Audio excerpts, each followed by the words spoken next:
Do you ever feel like your paycheck constantly disappears and the important money just never grows?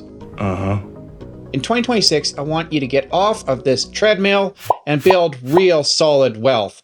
This isn't a get-rich-quick scheme. This is 5 actionable steps you can take to secure your financial future. You're juggling your finances, kids, a mortgage, etc. This video is for you. These are 5 practical goals, low drama, to get you proven solid results. Let's get into it. One of the biggest mistakes that people make, and I made this myself, is you create goals so far off into the future that are vague, and oftentimes you'll start to wander or deviate from them because you have no set timeline. And often they just require small tweaks for you to get results, such as saying, instead of, I want to lose 25 pounds in 6 months, say, I'm actually going to start making healthier lunches, because it's just a tweak in the behavior. You have to realize that your goal isn't a set destination. It's an ongoing change in your behavior. If you said, oh, I'm going to lose 25 pounds, and you actually do it, but then 8 months later, you put it right back on, you didn't really achieve anything. Goal 1, get really crystal clear on what you're hoping to obtain and set a deadline to it. You should have a clear timeline on where you want to be and the person you want to become. Just saying, oh, I want to save more money, or I want to get out of debt. Well, that's not really defining the goal. More like think, this is the kind of person I want to become with my money. So start with this. Every week, say, okay, I'm going to put $50 onto my credit card, or I'm going to put $50 into my savings account every week.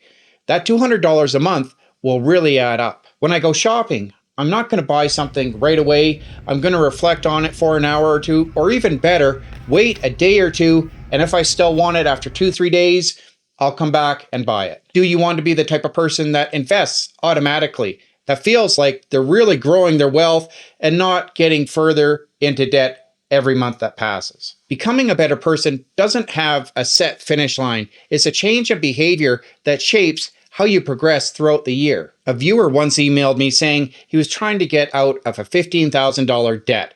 However, he tried everything and tried to commit to paying it down, but couldn't stick with it. However, when he shifted his mindset and said, I'm going to start making weekly payments, not accumulate any more debt, he was able to get out of it within 3 years and pay down $12,000 with only $3,000 remaining. Small identity shift, massive outcomes. Goal 2, start setting aside a certain percentage of your income every month. If the 7 to 10% seems a little high, start with 2%. 2% of your weekly or monthly pay. Set that aside each week or bi-weekly or monthly, however you get paid, and start accumulating wealth slowly.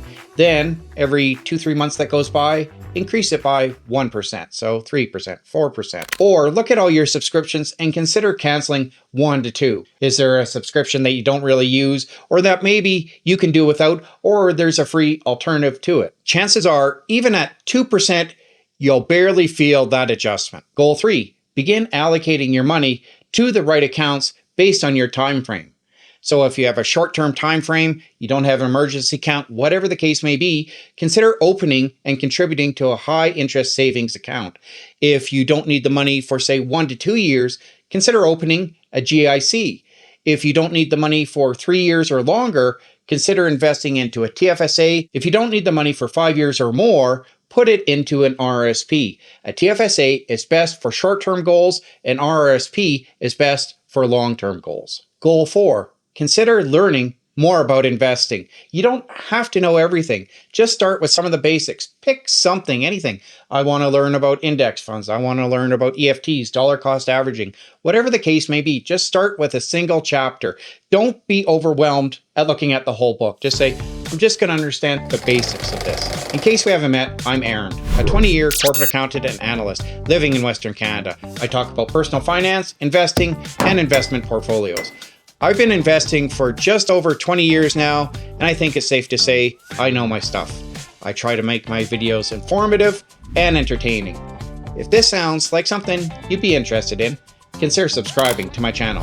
Step 5, set clear, actionable goals with a specific time frame. Most people fail because they create fuzzy, distant goals that they know they really can't commit to. Or I want to be smarter. Okay, What does that mean? But if you make it specific, now we're talking. So your goals should be 1, measurable. Can you measure how you're progressing? 2, realistic. Like I said, losing 15 pounds in a month isn't realistic.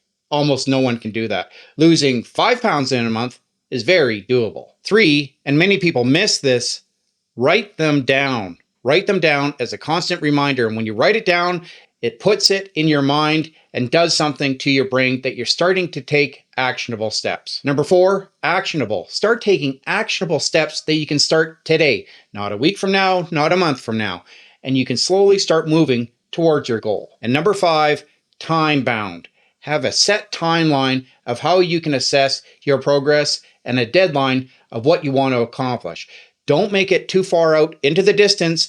Try to set it within a few months. By March 31st, 2026, I'll have at least $900 in a TFSA account by contributing at least $300 a month to that account. And by June 30th, 2026, I'll have canceled at least 2 of my subscriptions. That's realistic. That's something you can track. There's a timeline. It's very actionable, and you can get started today. Just so you know, research shows that most people fail because they rely solely on motivation.